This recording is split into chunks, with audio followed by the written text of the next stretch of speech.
ताकि वो उससे प्यार करता है शायद।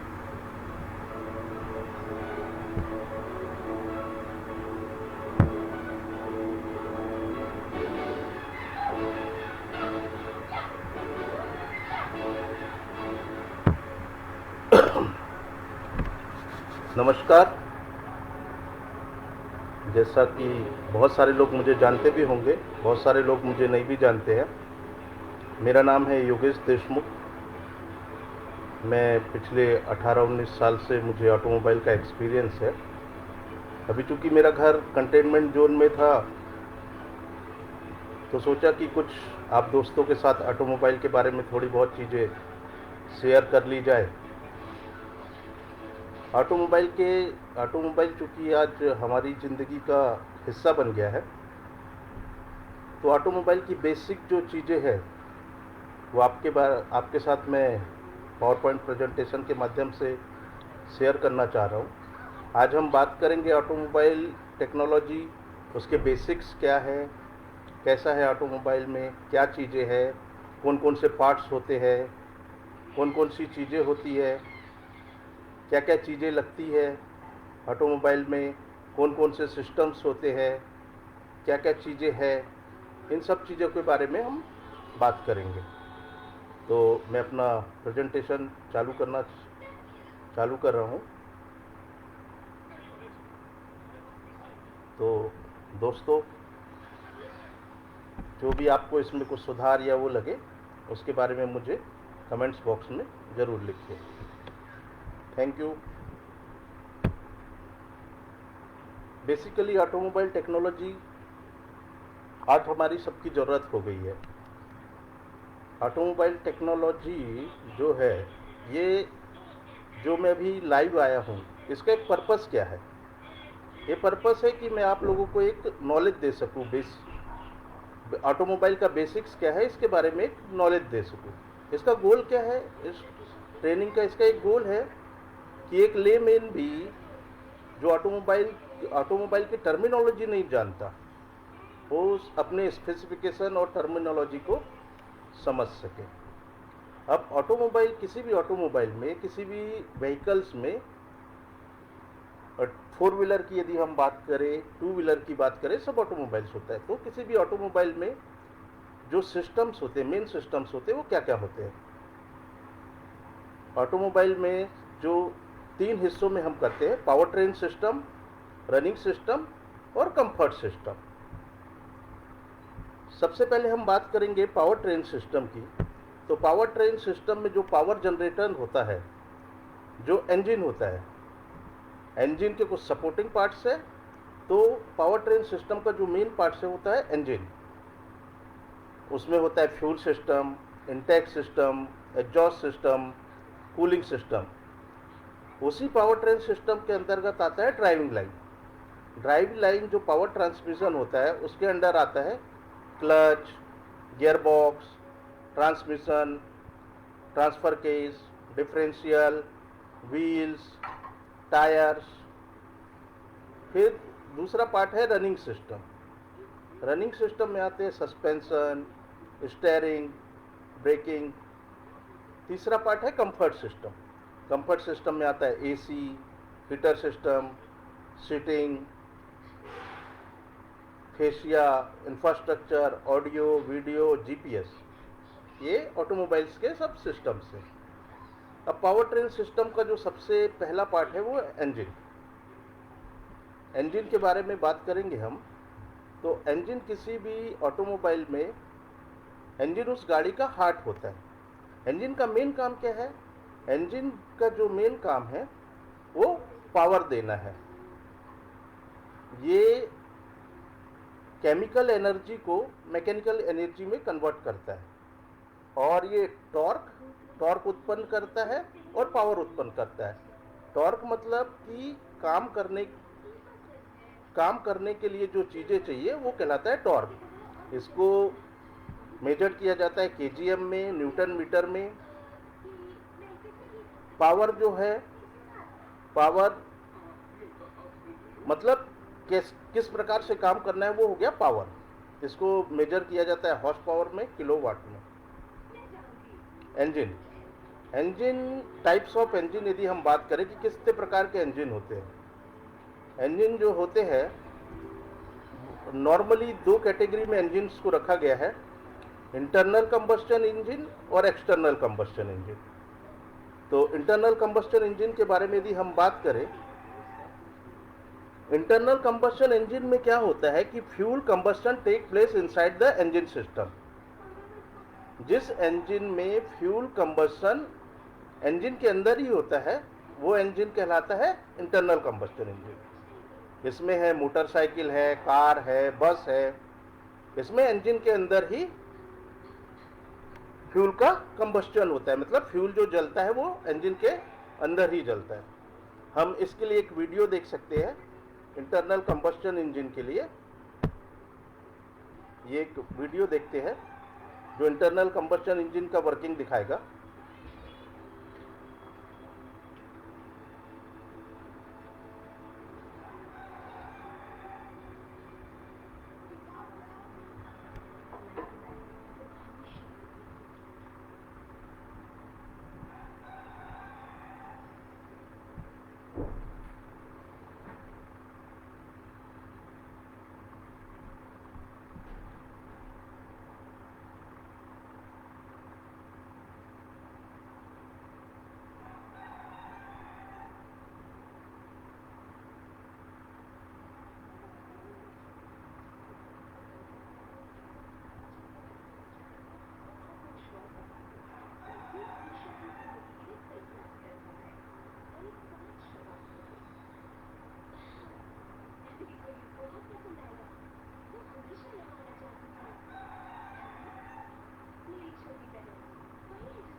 ये जो वीडियो है ये आपको इंटरनल कंबस्शन इंजन की सभी प्रक्रियाएं एनिमेशन के थ्रू दिखा रहा है।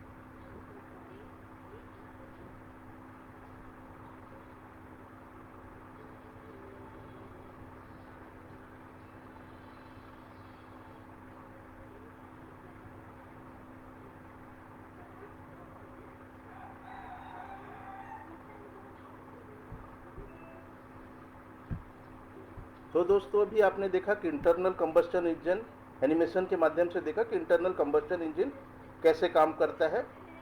तो अब हम बात करेंगे external combustion engine. External combustion engine में क्या होता है कि फ्यूल कभी भी इंजन के अंदर नहीं जलाया जाता। Fuel combustion take place outside the engine system. इसके एग्जाम्पल क्या है? स्टीम इंजन, पावर प्लांट, ये सब इसके एग्जाम्पल है। अब हम देखते हैं वीडियो के माध्यम से कि एक्सटर्नल कंबस्शन इंजन कैसे काम करता है।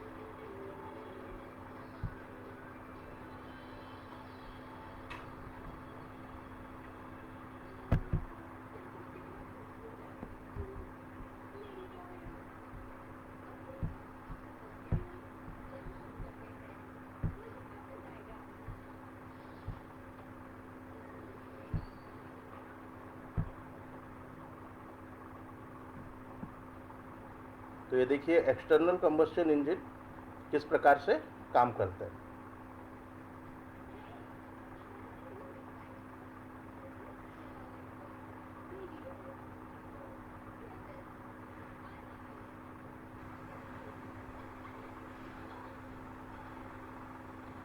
एक्सटर्नल कंबशन इंजन में फ्यूल को आउटसाइड में जलाया जाता है।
अभी तो ये दो प्रकार के इंजन बारे में हमने देखा, internal engine, internal combustion engine और एक्सटर्नल कंबस्शन इंजन। इसके अलावा भी बहुत सारे इंजन के प्रकार होते हैं जिनको क्लासिफाइड किया गया है, जैसे नंबर ऑफ सिलेंडर्स, कैसे कितने नंबर ऑफ सिलेंडर्स होंगे उसके हिसाब से इंजन को क्लासिफाइड किया गया है।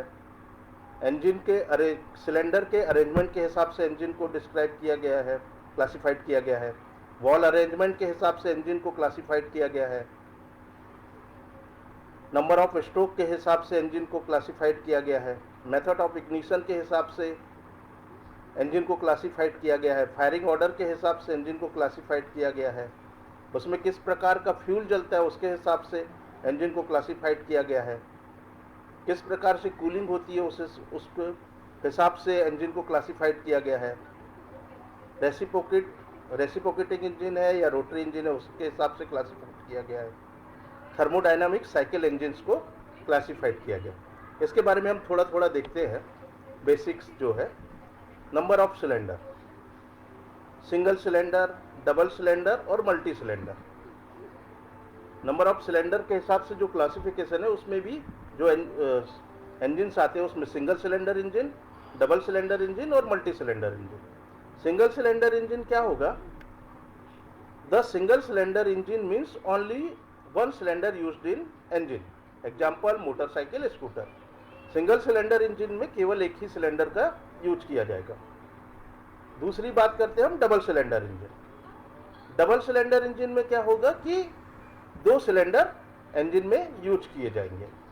और मल्टी सिलेंडर इंजन में होगा कि उसमें तीन या तीन से अधिक सिलेंडरों का यूज मल्टी सिलेंडर इंजन में किया जाता है। यदि आप देखें तो ये सिंगल सिलेंडर इंजन की फोटोग्राफ्स है आपके रेफरेंस के लिए।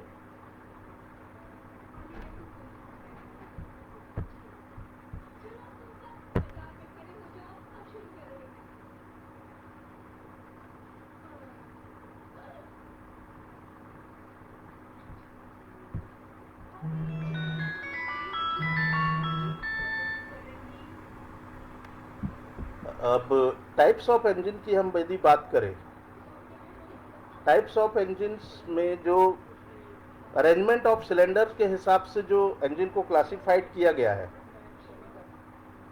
वो है V type, W type, inline और vertical, horizontal, radial, opposed engine. अब जैसे सिलेंडर के अरेंजमेंट के हिसाब से, जैसे V and W type engine, here cylinder is placed in some angle between each other, y angle, because it prevents the problem of vibration and balancing। V और W type के जो engines arrangements होते हैं वो इसलिए किया जाता है कि उसमें वाइब्रेशन और बैलेंसिंग को प्रिवेंट किया जा सके। इनलाइन और vertical engines, the cylinder arrange और a place a vertical position. Inline रहेगा या वर्टिकल रहेगा। हॉरिजॉन्टल इंजन, इसमें हॉरिजॉन्टल पोजीशन में इंजन सिलेंडर का अरेंजमेंट रहेगा। रेडियल इंजन में This is reciprocating type internal combustion engine. Cylinder radiates outward from a center crankcase like the spoke of a wheel. A post engine, the cylinder arranged horizontally opposite to each other. This type of cylinder arrangement can be run smoothly at much higher speed and give higher output. अब जो अगला classification है वो wall arrangement के हिसाब से। जैसे wall arrangement के हिसाब से जो इंजन को L head, T head, I head और एफ हेड। एल हेड में क्या होगा, the inlet exhaust valve are arrange side by side and operated by a single camshaft. इसमें क्या है, इनलेट और outlet valve side by side रहेंगे और इसको कैमशॉफ्ट के थ्रू ऑपरेट किया जाएगा। The cylinder and combustion chamber forms and inverted L, इसलिए ये क्या कहलाता है, एल हेड टाइप का engine. I head, the inlet and exhaust valve are located in the cylinder head. A single valve actuates all the valves. This type of engine are used in automobiles. Basically जो हम automobile में use करते हैं वो आई head type के engine mostly use किए जाते हैं। F head, it is a combination of L head and I head engine. One wall usually inlet wall which is the head and exhaust wall which is in the cylinder wall. इसी प्रकार T head, it the inlet walls on one side and exhaust valve on another side of the cylinder. Therefore, two camshafts are required to operate them. अब types और एक जो classification है वो stroke के हिसाब से होता है। जो क्लासिफिकेशन है स्ट्रोक के हिसाब से वो है 4 स्ट्रोक इंजन और 2 स्ट्रोक इंजन। नॉर्मली ऑटोमोबाइल में हम, चूंकि ऑटोमोबाइल का लगभग सभी लोग यूज करते हैं, तो 4 स्ट्रोक और 2 स्ट्रोक की टर्मिनोलॉजी को तो नहीं जानते, लेकिन ये शब्द लगभग काफ़ी लोगों ने सुना हुआ रहता है। 4 स्ट्रोक में क्या होता है कि इंजन जो अपनी एक साइकिल है वो 4 स्ट्रोक में पूरा करता है, और 2 स्ट्रोक में क्या होता है कि इंजन अपनी साइकिल 2 स्ट्रोक में पूरी करता है।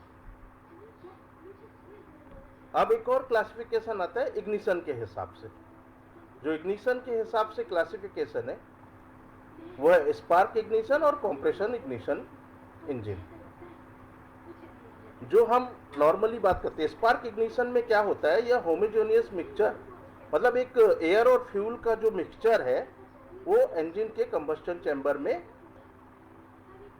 डाला जाता है और उसे स्पार्क प्लग के थ्रू इग्नाइट किया जाता है। वैसे ही लेकिन कंप्रेशन इग्निशन इंजन में क्या होता है कि इतना ज़्यादा कंबस्टन चैम्बर का इतना कंप्रेस करने के बाद में इतना ज़्यादा टेम्परेचर वो दिया जाता है कि वो अपने आप सेल्फ इग्नाइट हो जाता है। सीआई और एसआई इंजन दोनों 4 स्ट्रोक भी हो सकते हैं, 2 स्ट्रोक भी हो सकते हैं। अब फिर आता है जो एक और क्लासिफाइड किया गया इंजन को फायरिंग ऑर्डर के हिसाब से। फायरिंग ऑर्डर के हिसाब से जो इंजन को क्लासिफाइड किया गया है वह single cylinder engine, double cylinder engine.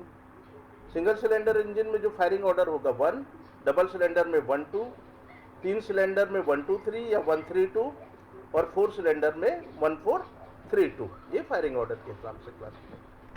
अब एक और क्लासिफाइड किया गया है इंजन को, उसमें किस प्रकार का फ्यूल जलता है। जैसे petrol, the engine works on petrol fuel such as motorcycle में है, कार में है। ऑयल और डीजल, जिसमें डीजल जलता है वो डीजल इंजन। जिसमें गैस जलता है सीएनजी, एलपीजी, प्रोड्यूसर गैस, वो गैस इंजन। जिसमें मल्टी फ्यूल जलता है जैसे गैसोलीन, डीजल ऑयल, वो मल्टी फ्यूल इंजन। अब फिर कूलिंग के हिसाब से भी इंजन को क्लासिफाइड किया गया है। Water cooling, engine cooled by circulating water. और सेकंड है air cooling, engine cooled by blowing atmosphere air over the hot surface. इस प्रकार से कूलिंग के हिसाब से इंजन को क्लासिफाइड किया गया। तीसरा प्रकार और आता है जो इंजन को क्लासिफाइड किया गया है, रेसिप्रोकेटिंग और रोटरी इंजन। फिर उसके बाद में आता है थर्मोडायनामिक साइकिल्स के हिसाब से इंजन को क्लासिफाइड किया गया है। ऑटो और constant volume cycle in the energy release during the combustion of a fuel occurs on the constant volume. Diesel और कांस्टेंट थर्मोडायनामिक साइकिल के हिसाब से हम बात करें, डीजल और constant pressure cycle in the energy release during the combustion of a fuel occurs a constant pressure. Dual और limited pressure cycle in the energy released by combustion of a fuel partially at constant volume and pressure। अब engine की यदि हम बात करें classification की, जो automobile में मेनली यूज होते हैं, इंजन के जो क्लासिफिकेशन है जो मेनली ऑटोमोबाइल में यूज होते हैं, उसे यदि हम क्लासिफाइड करें, इंजन की class can be classified in many ways. By mechanical construction, मतलब 4 स्ट्रोक है, 2 स्ट्रोक है, और by type of ignition, compressor ignition है, spark ignition. Compression ignition engine जो होते हैं वो बेसिकली डीजल इंजन होते हैं, उसमें डीजल फ्यूल्स का यूज किया जाता है, और उसमें कंबस्टन जो होता है वो हीट के कारण होता है। और स्पार्क इग्निशन जो होता है बेसिकली पेट्रोल इंजन होते हैं, एलपीजी इंजन होते हैं और सीएनजी इंजन होते हैं। Usually leaded on unleaded petrol, alcohol, LPG and CNG. Combustion इसमें स्पार्क प्लग के थ्रू दिया जाता है। Diesel engine are compression ignition engine and use diesel fuel। Diesel engines are broadly classified in direct injection and indirect injection। Diesel engine जो है वो basically compression ignition engine होता है, और इसमें फ्यूल के रूप में डीजल का यूज किया जाता है, और इसको भी क्लासिफाइड किया गया है 2 इंजनों के रूप में, डायरेक्ट इंजन जिसे डीआई कहते हैं, और इनडायरेक्ट इंजेक्शन जिसे आईडीआई कहते हैं। डायरेक्ट इंजेक्शन में क्या होता है, on direct injection diesel engine fuel is spread directly on top of the piston. उसमें क्या होता है, टॉप ऑफ द पिस्टन, जो पिस्टन का टॉप है उसके ऊपर ही सिलेंडर हेड में डायरेक्ट फ्यूल को, डायरेक्ट इंजेक्शन में डायरेक्ट फ्यूल को इंजेक्ट किया जाता है।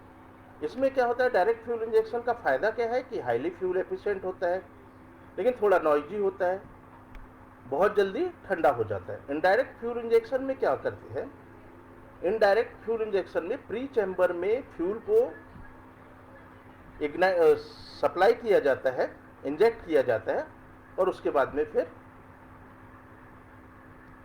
चैम्बर में आता है। इसमें फ्यूल एफिशिएंसी बहुत अच्छी नहीं होती है, थोड़ा सा नॉइजी होता है। प्री हीटिंग के लिए, स्टार्टिंग के लिए प्री हीटिंग की जरूरत होती है, आईडीआई इंजन में होता है। पेट्रोल, सीएनजी और एलपीजी इंजन्स की यदि हम बात करें, petrol engines basically spark ignition engine होते हैं जो गैसोलीन, सीएनजी, एलपीजी के फ्यूल से चलते हैं। Petrol engine are broadly classified as carbureted and fuel injected engine। Carbureted engine or carbureted engine, the petrol and air are mixture in the carburetor before being sent into engine। Carbonated engine मतलब carburettor में पहले fuel और air के mixture को बनाया जाता है, और उसके बाद में फिर सिलेंडर में दिया जाता है, हेड में दिया जाता है, वहाँ से इंजन को दिया जाता है। Fuel injection, fuel injected engine, अब आजकल कार्बोरेटर की जगह सिंगल और multi point fuel injection system आ गया है। गैसोलीन डायरेक्ट जीडीआई सिस्टम जिसको कहते हैं, गैसोलीन डायरेक्ट इंजेक्शन सिस्टम आ गया है, इन सब का यूज होने लगा। अब इंटरनल कंबस्टन इंजन की हम बात करें तो इंटरनल कंबस्टन इंजन में जो ऑटोमोबाइल में बेसिकली ज़्यादा यूज होते हैं, हम उसी की बात कर रहे हैं। वैसे तो इंटरनल कंबस्टन इंजन 3 प्रकार के होते हैं, रेसिप्रोकेटिंग, रोटरी और गैस टरबाइन। रेसिप्रोकेटिंग जो इंजन होते हैं वो होते हैं 4 स्ट्रोक और 2 स्ट्रोक इंजन। चूँकि आजकल 2 स्ट्रोक लगभग सभी 2 स्ट्रोक इंजन बंद हो गए हैं ऑटोमोबाइल सेक्टर में, तो हम केवल 4 स्ट्रोक इंजन की बात करेंगे। तो 4 स्ट्रोक इंजन में भी कंप्रेशन इग्निशन इंजन जिसे डीजल इंजन कहा जाता है, और स्पार्क इग्निशन इंजन जिसे पेट्रोल इंजन कहा जाता है, इन दोनों की बात करेंगे। यदि हम किसी गाड़ियों का उदाहरण लें तो इनडायरेक्ट इंजेक्शन जो है, मतलब इनडायरेक्ट इंजन जो आईडीआई इंजेक्शन है वो महिंद्रा की HD3P, HDP 4.90, HD25, और डायरेक्ट इंजेक्शन जो है MDI 3200, HZ 2600 स्कॉर्पियो में, NEF NA Simpson F4 engine में और ग्रिप्स इंजन में। ये कुछ ही गाड़ियों का हमने उदाहरण दिया, वैसे तो काफ़ी गाड़ियों में आता है। कार्बोरेटेड जो फ्यूल है या सिंगल पॉइंट इंजेक्शन या मल्टी पॉइंट इंजेक्शन की बात करें तो रिनॉल्ट कार है, इन सब बहुत महिंद्रा कार्स है। थर्मल एफिशिएंसी के बारे में यदि हम जानें, फ्यूल से इनपुट मिलता है, वो इंजन को जाता है, इंजन से काम करने के लिए टायर को काम मिलता है। फ्यूल एफिशिएंसी क्या होती है? Fuel efficiency combination of engine efficiency, vehicle parameters and driving pattern. Engine efficiency, transmission efficiency जिसको कहेंगे clutch, gear box, differential, wheels, tyre, weight, load, speed, aerodynamic parameters, driven patterns, इन सब को देख के फ्यूल एफिशिएंसी आती है। फ्यूल एफिशिएंसी को मेजर किया जाता है किलोमीटर्स पर लीटर और लीटर पर 100 किलोमीटर्स। जो इंजन के मेन पैरामीटर्स है वो होते हैं clearance volume, stroke, bore, cylinder और कैपेसिटी। नॉर्मली हम जो देखते हैं कि इतने सीसी का इंजन है,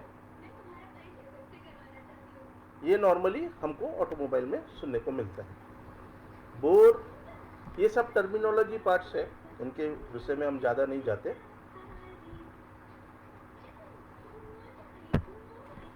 वाल्व टाइमिंग भी ये सब टेक्नोलॉजी पार्ट है।